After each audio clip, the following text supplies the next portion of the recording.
deur ons gedagtes.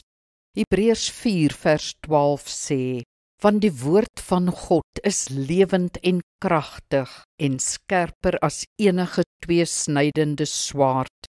Dit dring deur tot by die raakpunt tussen siel en gees, tussen gewrig en murg, en beoordeel die hart se voornemens en gedagtes. Stilte is vir ons baie moeilik, selfs ontstellend. Gewoonlik kan ons dit na 5 minute nie langer uithou nie. In die stilte word ons bewus van wat deur ons gedagtes gaan. Ons jaloesie en woede, frustrasies, vrese en verwerping, ons skuldgevoel.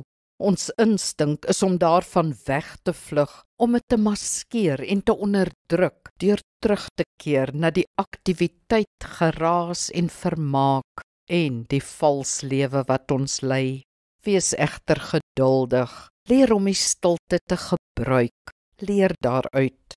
Onderskei wat heel bo in jou gedagtes lê, dit wat die onbewuste na vore stoot, en vra die Heilige Gees om dit vir jou te verklaar.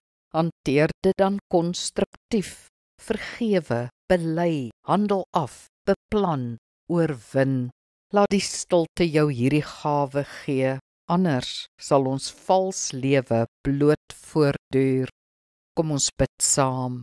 Groot Geneesheer, genees my siel. My gedagtes is verward, my emosies buite beheer.